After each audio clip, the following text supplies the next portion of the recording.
Welcome to my channel, I'm Aaron Rutten, and today I have my hands on an exciting all-in-one drawing tablet that makes it easier than ever to create digital art and keep it with you wherever you go. This is the Wacom MovinkPad 11.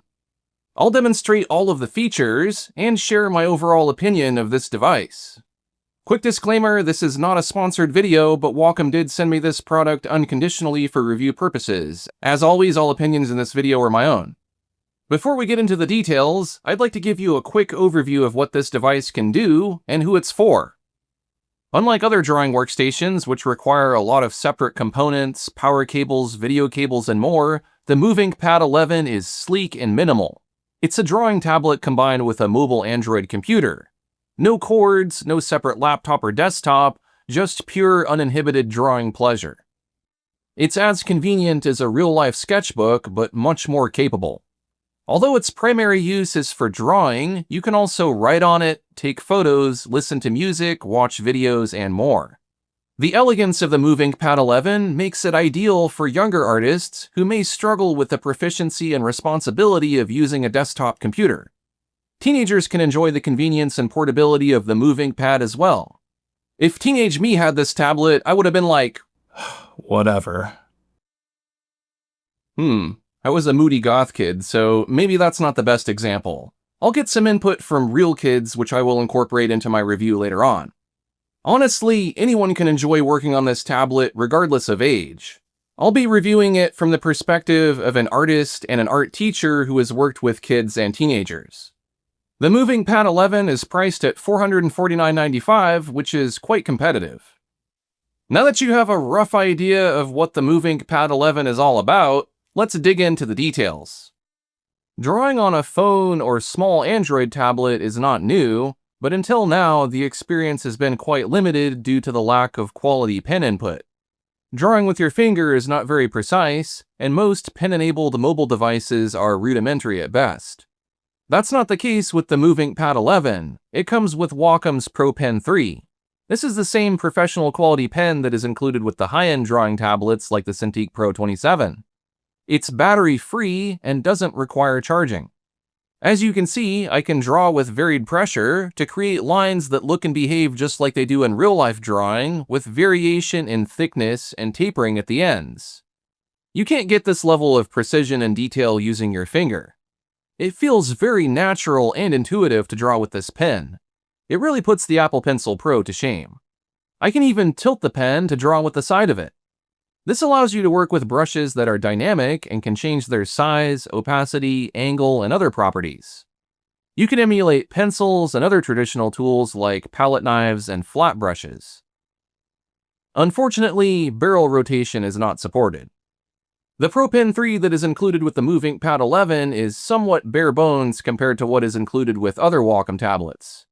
Evidently, not all Pro Pen 3s are equal. Depending on the tablet you buy, you might get more or less pen components. This version of the pen has 3 buttons, it's part plastic rather than all metal, and it does not come with any additional parts. You can purchase the optional grips if you want to customize it. The nibs on this model are felt rather than the standard plastic nib. This provides more friction. There are 3 buttons on the pen which are pre-programmed with specific functions. You cannot customize the button commands like you can on a desktop computer, since Wacom does not offer a control panel for Android. I'll come back to this. If a more traditional-feeling pencil or pen is what you prefer, then Wacom has you covered. Wacom EMR pens like this Staedtler Norris Digital Pencil or the Lamy All-Star Black will give you that familiar traditional feel. One downside is that these pens only support half of the 8,000 pressure levels that the Pro Pen 3 is capable of. Even so, that's more than enough pressure for drawing. One feature I really like about the pen is that when the MovinkPad 11 is in sleep mode, I can double tap to wake it and launch a new canvas to quickly make a sketch or jot down some words before I lose my idea or inspiration. This small but powerful feature really removes a lot of the friction of working digitally. Quick Launch can be activated with other compatible pens, but it only works with the Wacom Canvas app. It also appears to eat up battery life, so you may want to disable it if it's not useful to you. Even without Quick Launch, the MovinkPad 11 is still quite responsive. I can easily wake the device with the power switch, and whatever app I had running in the background will still be active. This is mostly because I have experience with the iPad Air, but one thing I don't like about the Pro Pen 3 and the MovinkPad 11 is there isn't any way to attach the pen to the tablet, at least not without an accessory. To be fair, the regular iPad doesn't have a way to dock the pen either. The screen you draw onto is an IPS display that is directly bonded to the drawing surface. The surface has glare reduction and a slight surface texture that adds a bit of friction for a more natural feel when you are drawing. There is also an anti-fingerprint coating to resist gunk on the screen. I still see prints on the screen, but it's nowhere near as messy as my iPad screen with average use. The active drawing area is 9.6 by 6.3 inches, or 11.45 inches diagonally. The resolution of the display is better than most entry-level Wacom displays at 2200 by 1440. It's not quite QHD, but it's close. The pixel density is very fine, at least I don't see any obvious pixels. 99% of sRGB color is supported in 8-bit mode. That's not as color accurate as some of Wacom's other offerings, but it's more than adequate for a beginner or hobbyist. The brightness of the screen is 400 CD, which is pretty good. It has a contrast ratio of 1200 to 1, and the refresh rate can either be 60 or 90 Hz. This is interesting considering few Wacom displays go above 60 Hz. When working at 90 Hz, the appearance of the lines you are drawing will be less choppy. Not all apps can support 90 Hz, but many art apps can. I'd recommend using adaptive mode since 90 Hz will drain the battery faster. Multi-touch is also supported. It performs well without any issues in every app I tried. Palm rejection is also superb. I didn't have any stray marks appearing like they do on the iPad. The only thing you have to watch is your other hand. If I am touching the screen with my other hand, it sometimes triggers undo, but this is pretty rare. There isn't a global setting to disable multi-touch or a physical switch, so you'd have to disable the gestures in your art app if it's even possible. In Krita, you can disable touch painting. If auto rotation is enabled, you can rotate the tablet, and the UI will toggle between horizontal and vertical orientations. I feel right at home drawing in either landscape or portrait. Taking the MovinkPad outside, I found that the screen was fairly easy to see at full brightness on an average day in the shade. I found it acceptable for drawing outdoors under these conditions, but in direct sun it was very difficult to see. That's the case for many displays unless they are exceptionally bright. Compared to the glossy iPad, which shows a mirror reflection, the reflection is diffused on the MovinkPad 11, which makes it less distracting. There is a slight bezel surrounding the display. It's a bit wider than the pen. This bezel is covered by the glass, but near the extreme edges, the pen can snag a bit on the metal frame if you're drawing near the edges. In terms of the physical specifications, the outer dimensions are 10.5 by 7.2 by 0.3 inches. This is a very thin device that is about the same thickness as a smartphone. At only 1.3 pounds, this is something artists of all ages can hold comfortably in their lap. It's extremely portable and can fit into a backpack, although you'd want to protect the screen by keeping it in a protective sleeve or case. The outer edges and back of the device are made from a light metal. I'd guess it's a magnesium and aluminium alloy. The Pro Pen 3 is made from plastic and a light metal as well. If you want a more durable pen, the customizable version of the Pro Pen 3 is all metal except for the buttons and nibs. The tablet feels fairly rigid and durable, but you'll want to take care with it. I think the main concern with handing this over to a kid would be scratches or cracks on the screen. You can prevent this with a case, which I will come back to. The pen could also be easily broken if stepped on, but I'd be more concerned about losing the pen. You can locate the tablet if it gets lost, but not the pen. Let's move on to look at the external features. On the right side is a USB-C port. The main purpose of this port is to charge the device, but you can also use it to transfer data to and from the MovinkPad 11. The port can also be used as a hub. The speed of the port is only USB 2.0, so it's not going to support external displays. However, you can screencast to project your MovinkPad screen onto another display through a streaming device or smart TV. Also on the side are power and volume buttons. The power button puts the tablet to sleep and wakes it.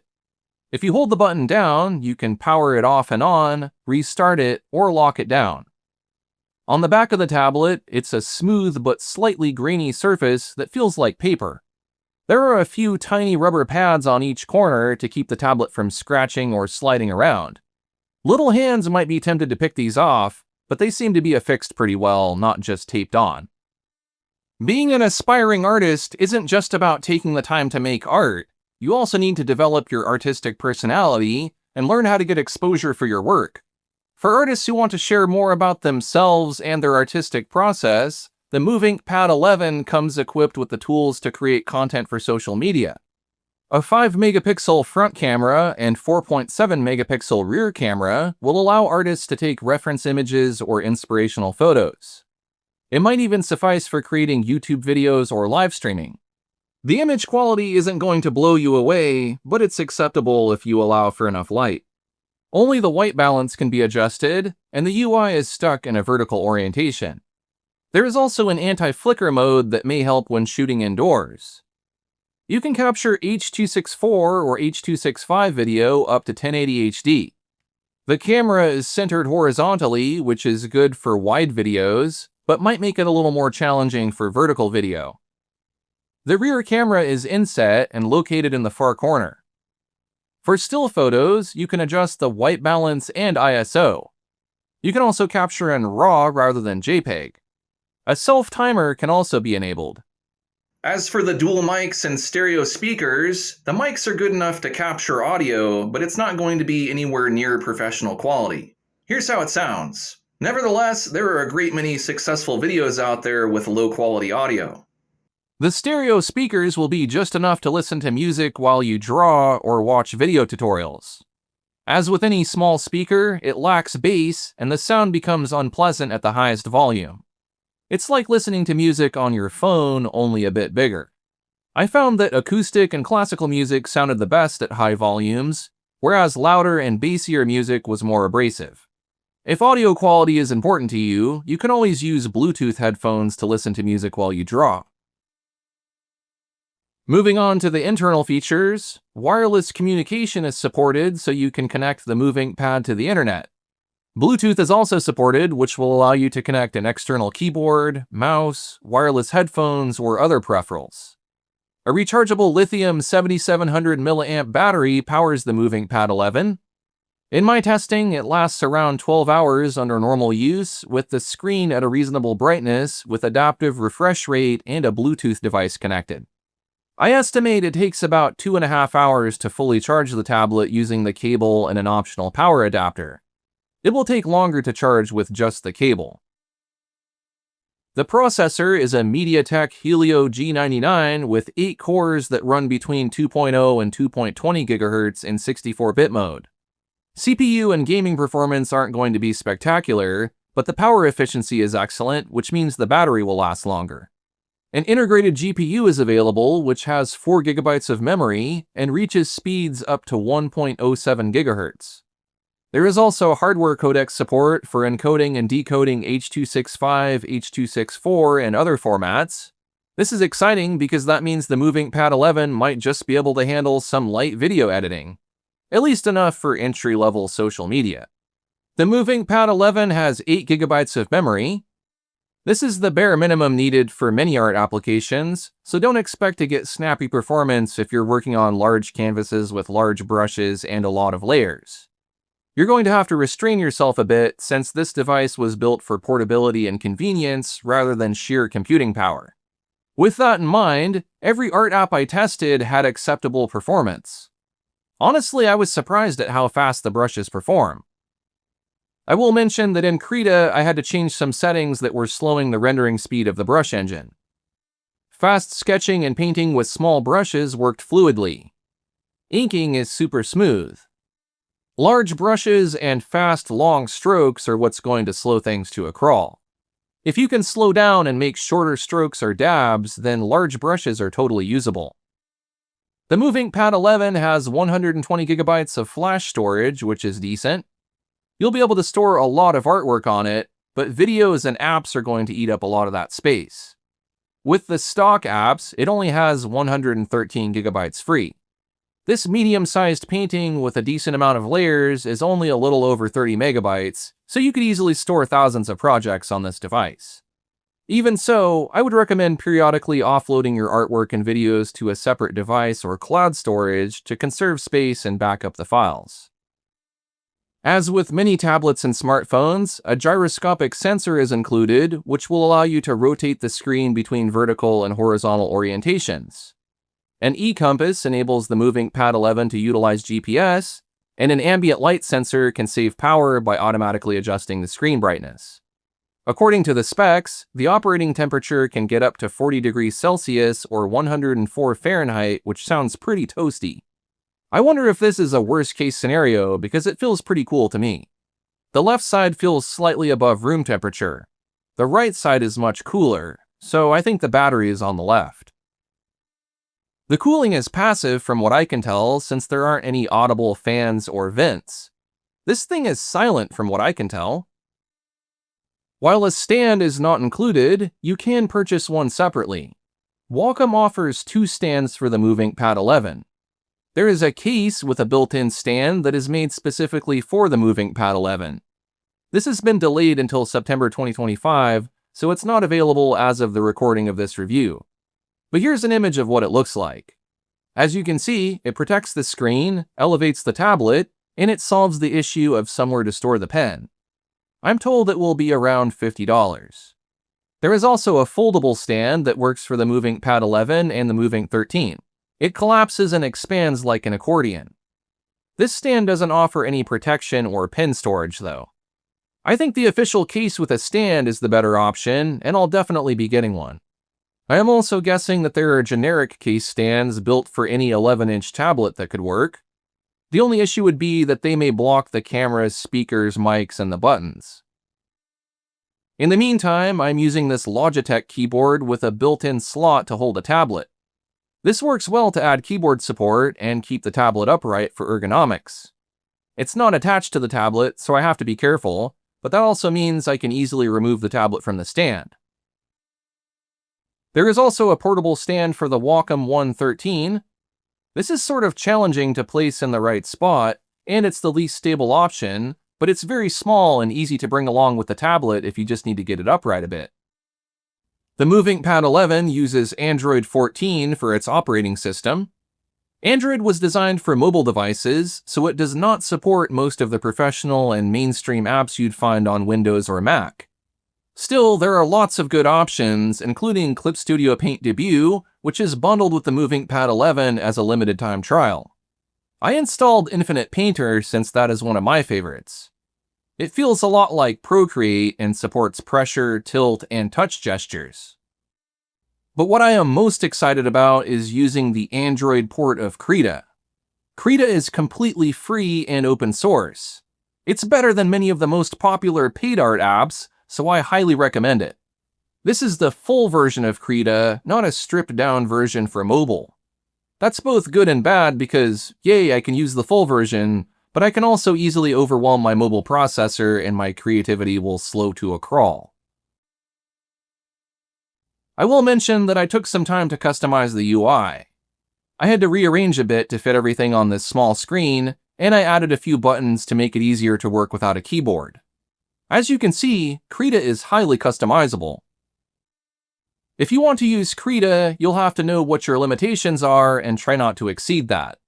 If I avoid large canvases, large brushes, and just use a few layers, then Krita works great. I can sketch, ink line art, color, and make smaller paintings without a problem. Krita can do more than just drawing and painting. Pixel art is fun and easy for young artists and beginners to get into. It barely uses any computer resources, so the MovinkPad would be the perfect tool for that. Same goes for vector art. You aren't going to have any performance issues using that. Krita is also one of the best animation apps out there, so your young artist could use the MovinkPad 11 for that as well. Because of its complexity, Krita can be more challenging to use compared to apps that have been simplified for mobile devices. However, if you take some time to optimize the UI, you can make Krita more kid-friendly. If you'd like to learn more about Krita, I have a course you can watch. I'll link you to that in the description of this video. There are also a couple of Wacom apps that come pre-installed on the device. There is Wacom Canvas, which is a very basic sketching app. It's closer to Microsoft Paint than something like Clip Studio Paint or Krita. The brushes are few but decent. You can even tilt with the pencils, and pressure is of course supported. Multitouch can only pan and does not rotate or zoom. Since you can quick launch into this app, it's convenient for quickly capturing an idea, but it wouldn't be something I'd use to make a finished illustration. When quick launched, you can only make a new sketch, and you're locked out of the rest of the device until you enter the pen. The Android OS takes some getting used to. You swipe up from the bottom to the top of the screen to close apps, just like you would on an iPad. I'd say that's the most difficult thing I've had to deal with on this device, if that says anything about the ease of use. There is also an app called Wacom Shelf, which can be used to organize and view the artwork you create on the MovinkPad 11. This is very similar to the gallery views you find in most art applications, except it's somewhat universal and can display files from multiple apps at once. You can choose which folders are monitored for new art. You can't delete anything from the Wacom Shelf or Wacom Canvas, rather you need to do it from the Files app. As I mentioned earlier, there isn't a Wacom Control Panel app for Android, so you can't globally customize pen pressure, the pen buttons, and other settings that would normally be available on Windows or Mac. I hope this changes in the future since those are important features. But I also understand that the MovinkPad 11 is intended to be simple to use, so too many options may make it more challenging for beginners. If your art app supports pressure calibration, then you can at least customize it for each app.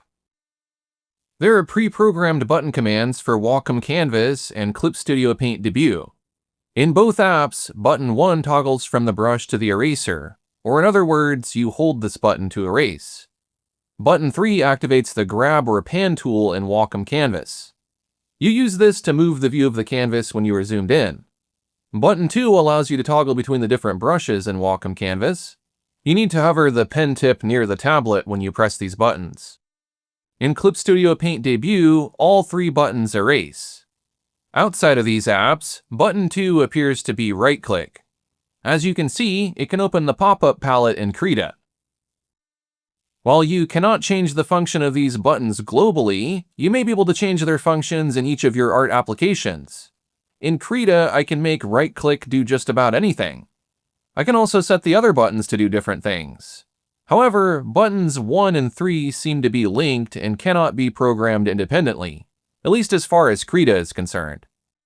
In Infinite Painter, you can customize the front and back buttons. This is buttons 1 and 2. As you can see, I can blend, sample color, and other things. Each app treats the buttons differently. You can add all sorts of apps to the MovinkPad 11, but keep in mind that each one will eat up some of your storage space. I'd recommend installing something like Dropbox so you can easily back up and offload your art into the cloud. If you want to start an illustration on mobile and finish it on desktop, this will also enable you to work on the same artwork on any of your computers. Both Clip Studio Paint and Krita offer a mobile and desktop versions, so it's very easy to switch devices mid-drawing. There are quite a few apps pre-installed on the MovinkPad 11, but it's not saturated with bloatware. I wanted to wait to uninstall anything until after the review so you can see what it comes with. Since I've installed a few apps, I'll mark those with a green square. I will uninstall a lot of this since I just want to make art on this tablet. Another tip for conserving storage would be to avoid adding video and music files directly to the MovinkPad 11 and instead use streaming. Or what might also work is to keep your music and videos on a USB drive and only keep it connected when you're using the tablet for entertainment. One small feature I really like is the large on-screen keyboard, which is easy to tap on with the pen or touch. There are a few accessories that are included with the MovinkPad 11. First, a USB to USB-C cable that is slightly over 3 1/4 feet long.